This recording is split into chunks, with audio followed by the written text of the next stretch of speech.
नमस्कार, आपका स्वागत है। मैं हूं आपके साथ ज्योति निषाद। चलिए बुलेटिन की शुरुआत करते हैं। 17 सितंबर से 2 अक्टूबर 2025 तक सेवा पखवाड़ा मनाया जा रहा है। इस अभियान के अंतर्गत दक्षिण सामान्य वन मंडल बालाघाट द्वारा वारासिवानी परिक्षेत्र के गर्रा स्थित वनस्पति उद्यान में वृक्षारोपण कार्यक्रम का शुभारंभ किया गया, जहां सांसद भारती पराधी, नगर पालिका अध्यक्ष भारती ठाकुर, रामेश्वर बिसेन, अध्यक्ष जिला लघु वनोपज संघ सीसीएफ गौरव चौधरी, डीएफओ अधर गुप्ता सहित छात्र छात्राएं, विभागीय स्टाफ शामिल हुआ। इस अवसर पर स्वागत उद्बोधन में उन्होंने कहा कि पेड़ छाया ही नहीं देते बल्कि हमारी जलवायु के भी रक्षक हैं और वृक्षारोपण से हमें शुद्ध वायु, मनुष्य और प्रकृति के बीच के संतुलन को प्रदर्शित कर रहा है। और इसी प्रयास के साथ सेवा पखवाड़े में पौधारोपण कार्यक्रम आयोजित किया जा रहा है। वहीं मुख्य अतिथि सांसद भारती पराधी ने कहा कि देश के प्रधानमंत्री नरेंद्र मोदी जी के जन्मतिथि दिवस 17 सितंबर से लेकर पूरे देश में सेवा के कार्य हो रहे हैं। प्रधानमंत्री प्रकृति प्रेमी हैं। हम सबको जोड़ने का कार्य प्रकृति से किया है। पौधारोपण का नाम एक पेड़ मां के नाम अभियान दिया है। हम अपनी मां से जितना प्यार करते हैं वैसे ही हम पौधे से करें, उसका संरक्षण करें।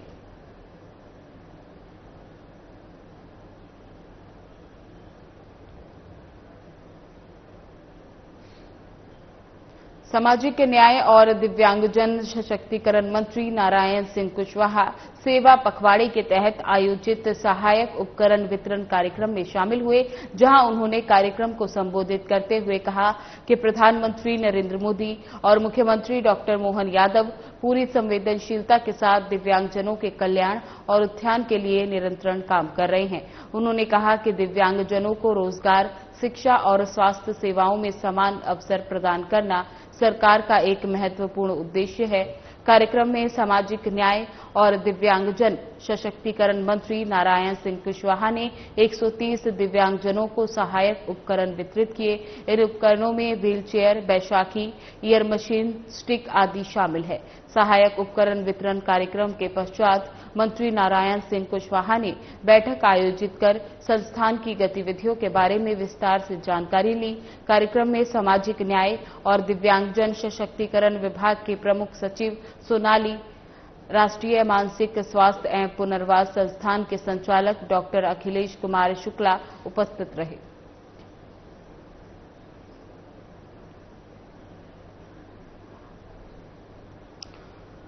आपको बता दें कि सामाजिक न्याय और दिव्यांगजन सशक्तिकरण मंत्री नारायण सिंह कुशवाहा सेवा पखवाड़े के तहत आयोजित सहायक उपकरण वितरण कार्यक्रम में शामिल हुए, जहां उन्होंने कार्यक्रम को संबोधित करते हुए कहा कि प्रधानमंत्री नरेंद्र मोदी और मुख्यमंत्री डॉक्टर मोहन यादव पूरी संवेदनशीलता के साथ दिव्यांगजनों के साथ कल्याण और उत्थान के लिए काम कर रहे हैं। उन्होंने कहा कि दिव्यांगजनों को रोजगार, शिक्षा और स्वास्थ्य सेवाओं में समान अवसर प्रदान करना सरकार का महत्वपूर्ण उद्देश्य है।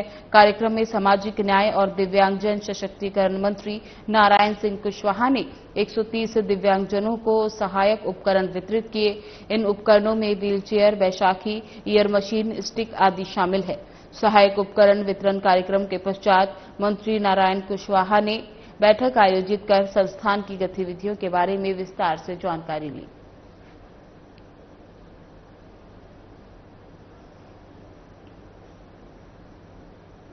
जिला कांग्रेस कमेटी के अध्यक्ष राजीव गुजराती के नेतृत्व में न्याय यात्रा निकाली गई। न्याय यात्रा चांदबड़ से प्रारंभ होकर श्यामपुर बस स्टैंड पर सभा को संबोधित कर संपन्न हुई और तहसील श्यामपुर में तहसीलदार को मुख्यमंत्री के नाम ज्ञापन सौंपकर समापन किया गया। न्याय यात्रा में अनेक कांग्रेस कार्यकर्ता शामिल हुए। वहीं जिला कांग्रेस अध्यक्ष ने कहा कि 28 करोड़ से बनने वाली श्यामपुर से सीहोर रोड को नई तकनीक से बनाया गया, जो आज पूरी तरह से टूट चुकी है और गड्ढे के कारण दुर्घटना को अंजाम देती है। ठेकेदार और विभाग पर कड़ी कार्रवाई कर रोड को फिर से बनाया जाए। इसी प्रकार जो स्मार्ट मीटर लगाए लगाए जा रहे हैं उससे उपभोक्ता को 1 महीने में 2 बार बिल दिया जा रहा है। झूठे बिलों, झूठे उपकरणों के नोटिस के कारण आमजन को परेशानियों का सामना करना पड़ रहा है और सोयाबीन का रेट 6000 प्रति क्विंटल किया जाए। इन सभी मांगों को लेकर ज्ञापन सौंपा गया। इस अवसर पर अखिल भारतीय कांग्रेस कमेटी के सचिव कुणाल चौधरी, पूर्व विधायक शैलेंद्र पटेल, किसान कांग्रेस के अध्यक्ष धर्मेंद्र चौहान, जिला कांग्रेस अध्यक्ष राजीव गुजराती सहित अन्य कांग्रेस कार्यकर्ता उपस्थित रहे।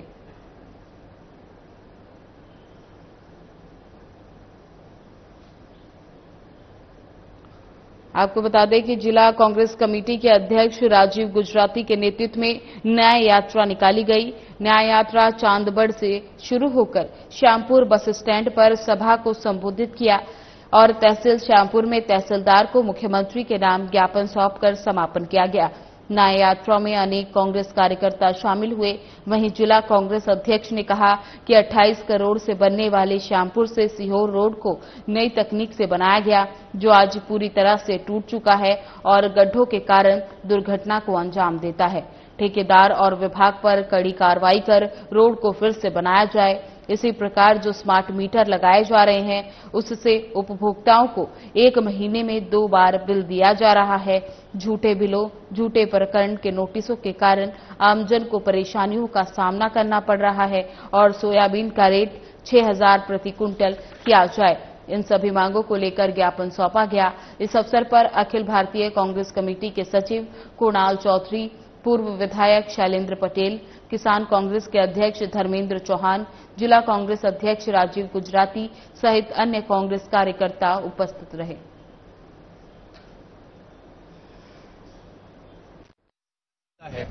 जो भारतीय जनता पार्टी की सरकार में उनकी जन विरोधी नीतियां, चाहे वो केंद्र की सरकार हो या प्रदेश की सरकार हो, इसमें आम जन, किसान, युवा सब परेशान है। बिजली के बिलों को लेकर गांव-गांव में, शहर के हर मोहल्ले में हाहाकार है। बात यह है कि यदि कोई गरीब आदमी अपना पंचर जोड़कर व्यवसाय चलाता है तो आपके इस श्यामपुर में उसे 40,000 रुपए का बिल दे दिया गया। आम आदमी, किसान आज हद से ज्यादा परेशान इस सरकार में हो चुका है। श्यामपुर सड़क की हालत, आप 28 करोड़ रुपए की जो सड़क बनी थी उसकी हालत देखिए, वो 28 महीने भी नहीं चल सकी। और सबसे बड़ी बात यह है कि जिम्मेदारों ने आज तक उसके बारे में कोई बात करना मुनासिब नहीं समझा। हम चाहते हैं कि ठेकेदार पर कार्रवाई हो, वसूली हो और इस सड़क को जल्दी से बनाया जाए। और आज सोयाबीन की जो लागत है उसके मूल्य में उसकी लागत भी बाहर नहीं आ रही है। किसान को 6000 रुपए क्विंटल उसका सोयाबीन खरीदा जाए। मुआवजा फसलों का जो खराब हुई है उसको तुरंत दिलाया जाए।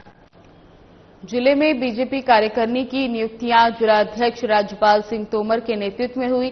बता दें कि प्रदेश अध्यक्ष हेमंत खंडेलवाल की अनुशंसा पर जिले में कई जिला कार्यकारिणी का गठन किया गया। इस अवसर पर नवनियुक्त पदाधिकारियों को पार्टी कार्यकर्ताओं ने शुभकामनाएं दी और नई कार्यकारिणी से संगठन में नई ऊर्जा और मजबूती की उम्मीद जताई।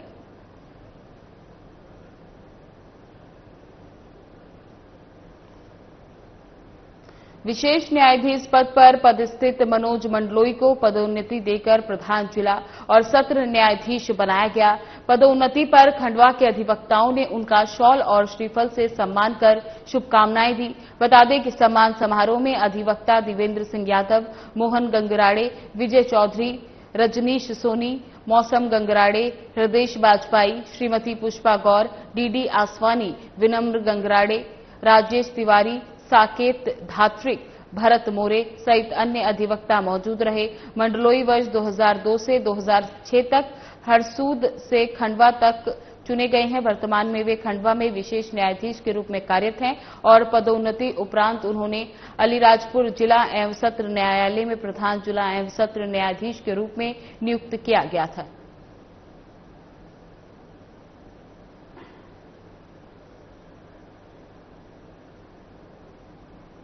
प्रदेश शासन के निर्देशन पर जिले में अवैध शराब निर्माण और उसकी बिक्री रोकने के लिए जिम्मेदारों द्वारा रोजाना कार्रवाई की जा रही है। बावजूद इसके पुलिस अवैध शराब की बिक्री पर पूर्णतः रोक लगाने में नाकाम साबित हो रही है। शायद यही वजह है कि संपूर्ण जिले में अवैध शराब की बिक्री धड़ल्ले से चल रही है। अवैध शराब की बिक्री का ताजा मामला भरवेली थाना क्षेत्र के अंतर्गत आने वाले ग्राम पायली से सामने आया है, जहां की करीब 1 दर्जन महिलाओं ने भीम आर्मी एकता मिशन के बैनर तले ज्ञापन सौंपकर गांव में शराबबंदी की जाने की मांग की। कलेक्ट्रेट में सौंपे गए ज्ञापन में उन्होंने गांव में महज 10-20 घरों को छोड़कर बाकी पूरे गांव के सभी घरों में अवैध शराब का निर्माण कर उसकी बिक्री करने की शिकायत की है। वहीं मांग न पूरी होने पर भीम आर्मी एकता मिशन के बैनर तले भरवेली में महिलाओं द्वारा उग्र आंदोलन किए जाने की चेतावनी दी गई।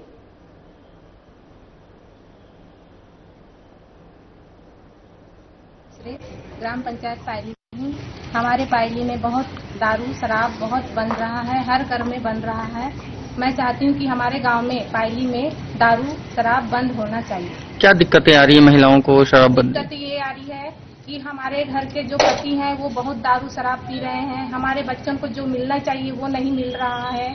हम लोग रात दिन काम धंधे में जा रहे हैं और हमारे गांव की महिलाएं कोई सुरक्षित नहीं है। वो हर महिला काम में जा रही है, घर के पति लोग दारू शराब पी के रह रहे हैं, घर के प्रति कुछ सोच नहीं रहे हैं, घर के प्रति कुछ कर नहीं रहे हैं।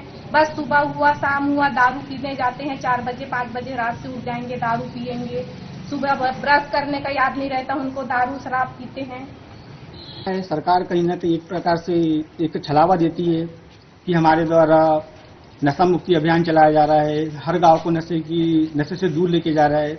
लेकिन कहीं न कहीं ये जो चीजें हैं ये हमारे बालाघाट जिले के अंतर्गत आने वाले ग्राम पंचायत पायली, वहाँ ये एक प्रकार से हम देखा जाए तो धुंधला दिखा दे रहा है। जैसे कि ग्राम पंचायत पायली में वह प्रत्येक घर में अवैध रूप से कच्ची शराब बनाई भी जाती है और उसका विक्रय भी किया जाता है। इसी की शिकायत करने वहाँ के ग्रामीणजनों के द्वारा हमें कई बार सूचित किया गया था, तो हमारे मार्फत के द्वारा थाने में भी एक बार शिकायत की गई, लेकिन वहाँ पर भी कोई कार्रवाई नहीं की गई। और फिर हमारे द्वारा ग्राम पंचायत जो पायली है वहाँ के सरपंच को भी अवगत कराया गया था, तो उनके द्वारा भी किसी विशेष बात पर ध्यान नहीं दिया गया। भोपाल पुलिस ने शहर में मोबाइल लूट और वाहन चोरी की वारदातों को अंजाम देने वाले गिरोह का पर्दाफाश किया।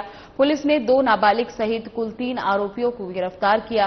गिरफ्तार आरोपियों के पास से 10 चोरी की मोटरसाइकिलें और 13 लूटे गए मोबाइल फोन बरामद हुए, जिनकी कीमत लगभग 12 लाख रुपए आंकी गई। एएसपी मनीष भारद्वाज ने बताया कि आरोपी शौक और नशे की पार्टियों के लिए इन वारदातों को अंजाम देते थे।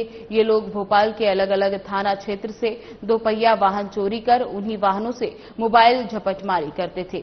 पुलिस ने लगभग 100 से ज्यादा सीसीटीवी फुटेज खंगालकर आरोपियों की पहचान की और जांच में सामने आया कि आरोपी सुनसान जगहों से बाइक चुराते और फिर उसी बाइक से मोबाइल लूट की वारदात को अंजाम देते थे। गिरफ्तार आरोपियों में 2 विधि विरोधी बालक और 1 आरोपी रविपाल शामिल है। वहीं पुलिस ने तीनों आरोपियों को गिरफ्तार कर आगे की कार्रवाई शुरू कर दी है। झपटमारी और वाहन चोरी का जो घटना हो रहा है इस एरिया में, इसको रोकथाम करने के लिए कौन वो गिरोह है, कौन लोग है जो इसको भी इन्वॉल्व है, तो उसी के जो है हम लोग कॉन्टेक्स्ट में ये एक बड़ा कार्रवाई हम लोग के जो अयोध्या नगर थाना प्रभारी और उनके टीम जो है सीनियर ऑफिसर जो है CP sir, additional CP sir, DCP sir, additional DCP sir के निर्देशन में और हम लोग भी साथ में रहे और इन लोग अपना कार्रवाई किए। इसके लिए हम लोग 2 टीम जो है हम लोग गठित किए थे, इसीलिए क्योंकि ये एक बिल्कुल मतलब डिटेलिंग और माइन्यूट काम है।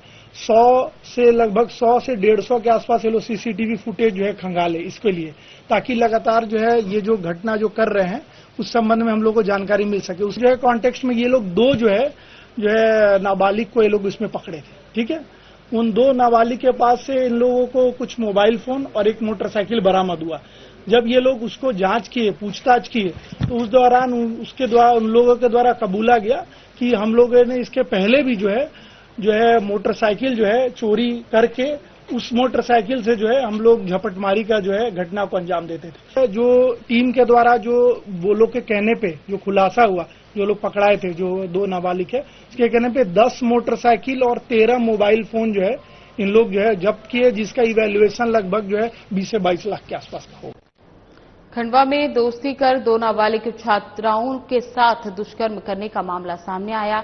आरोपियों ने पहले अपनी दोस्ती के जाल में फंसाया, फिर दुष्कर्म कर वीडियो बना लिया। वीडियो वायरल करने की धमकी देकर दोनों को ब्लैकमेल करते हुए दुष्कर्म किया। पहले मामले में आरोपी युवक ने छात्रा से दुष्कर्म कर वीडियो बनाने के बाद अपने दोस्त को वे वीडियो दे दिया, जिसके बाद दूसरे युवक ने भी छात्रा के साथ दुष्कर्म किया। इसी तरह का एक और मामला उसी थाने में आया, जिसमें छात्रा ने दोनों आरोपी में से एक पर आरोप लगाया। पीपलोद थाना में पुलिस ने दोनों आरोपी युवक के खिलाफ मामला दर्ज किया और मामले की जांच शुरू कर दी। मामले को लेकर हिंदू जागरण मंच के जिला संयोजक माधव झा ने बताया कि खंडवा जिले के अंतर्गत रहने वाली नाबालिग बालिका का मुस्लिम युवक ने वीडियो वायरल किया था। परिवार ने हिंदू जागरण मंच से संपर्क किया और उनके माध्यम से पुलिस तक शिकायत की गई। आरोपी युवक ने अपने दोस्तों को भी पीड़िता के वीडियो भेज दिए और उनके द्वारा भी छात्रा को ब्लैकमेल किया गया।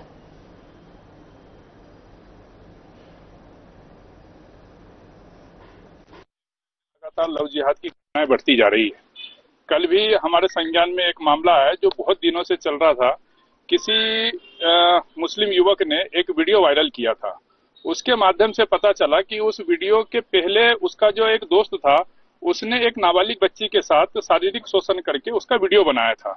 उसके बाद उसने अपने कुछ दोस्तों के साथ उस वीडियो को शेयर किया था कि मैंने तो उसको सेट कर लिया, आपके बाद आपके पास रखो, और वो फिर बाद में ब्लैकमेल कर रहे थे। उसके बाद पता चला, जब हमारे पास जानकारी आई, तो उसकी सहेली भी एक जो नाबालिग है, छात्रा है, उसने भी बताया कि भैया हमारा परिवार डरा हुआ है, हम काफी दिनों से शिकायत करना चाह रहे थे, पर उनको हिम्मत, उसको संबल नहीं मिल पा रहा था। फिर बाद में एक दूसरी एफआईआर भी हुई। अभी हमारी कल पूछताछ में हमको जानकारी मिली है ऐसे 7 मामले और है। पूरे खंडवा जिले में जनजाति समाज के जो नाबालिग बच्चियां हैं, उनको टारगेट किया जा रहा है। और ये भी आप एक देखेंगे, जो भोपाल, इंदौर और उज्जैन में जो घटनाएं हो रही है, जो एक समूह बना के, ग्रुप बना के जो घटनाएं की जा रही है, इसी प्रकार की ये घटना भी दिखी है जो खंडवा जिले की घटना है। इस विषय में मेरा प्रशासन से मांग है कि प्रशासन के पास गुप्तचर विभाग है, जवाने भर की टीम है, इंटेलिजेंस है, ये लोग क्या कर रहे हैं? ग्राम पंचायत समरिया में हर वर्ष की तरह इस वर्ष भी राजा शंकर शाह पुत्र कुंवर रघुनाथ शाह पिता पुत्र का बलिदान दिवस मनाया गया। बता दें कि इनकी अहम हमारे देश को स्वतंत्र कराने में भूमिका रही। ये कार्यक्रम गढ़ी क्षेत्र में सभी क्षेत्रवासियों के लिए उत्साहपूर्वक रहा। इस पर्व पर अनेक विद्वानों ने उनकी जीवनी और उपलब्धियां गिनाई। कार्यक्रम को सफल बनाने के लिए ग्राम पंचायत, उप सरपंच और समस्त ग्रामवासियों का विशेष सहयोग रहा।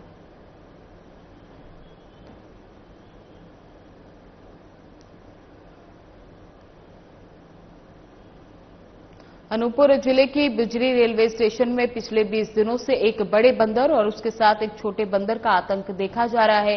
रेलवे कर्मचारियों द्वारा बताया गया कि अब तक करीबन 15 से 20 लोगों को बंदर ने अपना शिकार बनाया है, जिससे रेलवे कर्मचारियों और यात्रियों में दहशत का माहौल है। कर्मचारियों का कहना है कि जब भी हम लोगों द्वारा ट्रेन में चार्ज लेने जाते हैं, ज्यादातर उसी दौरान बंदर द्वारा हमला किया जाता है। हम लोग बांस का डंडा लेकर जाने को मजबूर हैं। उसके बावजूद अगर थोड़ा भी ध्यान इधर उधर होता है तो बंदर अपना शिकार बना लेते हैं, जिसके बाद इलाज के लिए बिलासपुर जाना पड़ता है।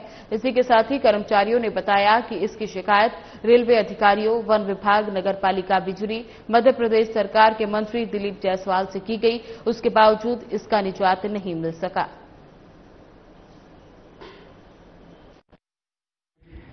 समस्या है, एक बंदर है जो पगला गया, क्या है, वो सबके काट दे, लोको पायलट के तो ज्यादा समस्या आ रहा है, इंजन में घुस के काट दे रहा है। अभी तक लगभग कितने लोग काट चुका है? अभी तक 15 से 20 को काट दिया है और पैसेंजर 8-9 को काट दिया है। प्रॉब्लम ये आ रही है कि बिजली स्टेशन पर एक बंदर अचानक से आ गया है, उसके साथ एक छोटा बच्चा भी है। वो क्या करता है कि जब गाड़ी खड़ी है, हमारे स्टाफ जब चार्ज लेने जाते हैं या उतर के आते हैं, तो उन लोगों के पास जाके अचानक से हमला करता है। अभी तक लगभग कितने लोग हमला कर चुका है? लगभग हमारे स्टाफ के 10 लोग हमला कर चुका है, 3-4 लोग तो घायल कर चुका है और आम पब्लिक को भी परेशान कर रहा है। और ताजा घटना कल रात को कटनी चिरमिरी पैसेंजर के गार्ड को भी उसने हमला किया है। सर, पूरा मामला ये है कि जब भी हम लोग आते हैं, इंजन के पास जाते हैं, बंदर जो है वहाँ पर पहुँच जाते हैं और हमको छुप को इंजन में जाना पड़ता है और 7-8 लोको पायलट को भी काट चुका है। बहुत बुरा स्थिति खराब है। अभी गाड़ी चार्ज लेने जाते हैं तो वहाँ ये होती है कि बंदर ऑटोमेटिक पहले से रहती है, हम लोग गाड़ी चेक भी नहीं कर पाते हैं। और जब कोचिंग ट्रेन आती है तो वहां पर जो है कोच में घुस के और बंदर पैसेंजर लोग को भी 10-15 लोग के काट चुके हैं। टोटल 20-25 लोग को वे घायल कर चुका है और रेल प्रशासन की तरफ से हमें कोई इसकी सूचना नहीं मिली है कि उसके सेफ्टी के लिए, इसके लिए नगर निगम को भी हम लोग दे चुके हैं, वन विभाग को भी सूचना दे चुके हैं। किसी द्वारा भी कोई कार्रवाई नहीं की है? किसी भी द्वारा जो है किसी भी कोई कार्रवाई नहीं की गई है। पिंजरा हमने अरेंज किया है, उसको रखा हुआ है पिंजरे को, लेकिन अभी तक कोई सफलता नहीं मिली। अच्छा सर, ये फॉरेस्ट हो गया, नगरीय प्रशासन हो गया, मंत्री जी और रेलवे को भी आपने पत्र लिखा है क्या? हाँ, रेलवे के हमारे सारे, लेकिन ये हमारे अधिकार क्षेत्र में नहीं है। हाँ, आपका उसके लिए तो हम नगरीय प्रशासन या वन विभाग को सूचित कर सकते हैं। वन विभाग ने साफ पल्ला झाड़ लिया। वन विभाग ने पल्ला झाड़ लिया, नगरीय प्रशासन को बोला गया, नगरीय प्रशासन ने अभी तक कोई। कितने लोग घायल हुए सर करेंगे? तकरीबन 8 से 10 लोग। गौ सेवा परिवार ने अमरवाड़ा के वार्ड नंबर 2 से लंपी वायरस वैक्सीनेशन अभियान की शुरुआत की, जिसके चलते घायल गाय और लंपी वायरस से जूझ रही गाय का वैक्सीनेशन कर उसकी जान बचाई। अभियान के अंतर्गत लगभग 25 से 30 नंदी, गौ माता, बछड़े और आवारा पशुओं का सफलतापूर्वक टीकाकरण किया गया। साथ ही सालीवाड़ा गौशाला में निरंतर प्रतिदिन गौ सेवा परिवार चारे, भूसे इत्यादि गाय बछड़ों को खिलाता है, साथ ही साफ सफाई और उनकी देखरेख करता है। गौ सेवा परिवार के सदस्य जो निरंतर गौ सेवा में अपना योगदान देते हैं और वार्डों में जाकर गाय हमारी संस्कृति की आत्मा है और उनका संरक्षण हमारी सबसे बड़ी जिम्मेदारी है श्लोक के माध्यम से जन जागरूकता करते हैं।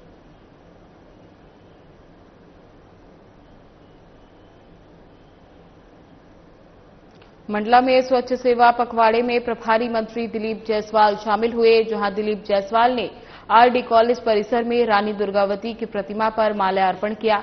कॉलेज ऑडिटोरियम खैरी में कुटीर एवं ग्रामोद्योग मंत्री स्वतंत्र प्रभार जिले के प्रभारी मंत्री दिलीप जायसवाल के द्वारा स्वास्थ्य नारी सशक्त परिवार शिविर का शुभारंभ किया गया। बता दें कि महिलाओं का स्वास्थ्य और सशक्तिकरण परिवारों, समाज, राष्ट्र की प्रगति का आधार है। इसके परिप्रेक्ष्य में स्वास्थ्य एवं परिवार कल्याण मंत्रालय भारत सरकार द्वारा 2 अक्टूबर तक स्वास्थ्य नारी सशक्त परिवार अभियान का आयोजन किया जा रहा है। अभियान के शीर्षक अनुरूप अनेक गतिविधियां महिलाओं के स्वास्थ्य और पोषण पर विशेष रूप से केंद्रित होंगी। शिविर में महिलाओं में स्वास्थ्य एवं पोषण से जुड़ी समस्याओं की पहचान कर उन्हें समय पर स्वास्थ्य सेवाएं उपलब्ध करानी, मातृ एवं शिशु स्वास्थ्य सेवाओं में सुधार, किशोरियों में एनीमिया और पोषण के प्रति जागरूकता लाना है।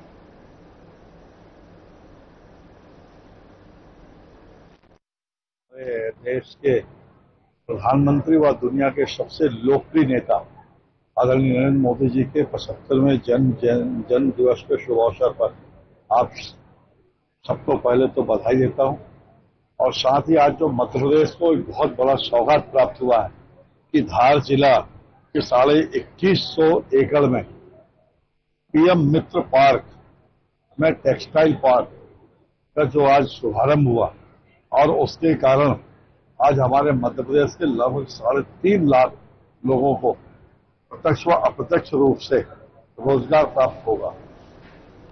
प्रधानमंत्री नरेंद्र मोदी के जन्मदिन के अवसर पर मध्य प्रदेश किसान द्वारा किसान प्रदेश कार्यालय के सामने कटोरा लेकर प्रदर्शन किया गया।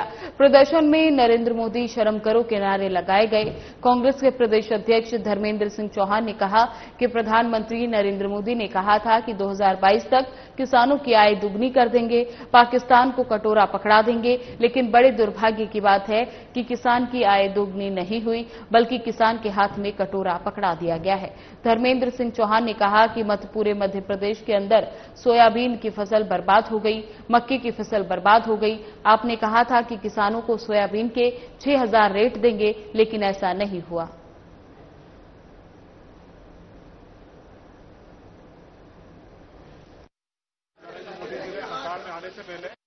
किसानों से एक नहीं अनेक बातें कि 2022 तक किसानों की आय दुगनी कर देंगे, पाकिस्तान को कटोरा पकड़ा देंगे, पाकिस्तान को भिखारी बना देंगे।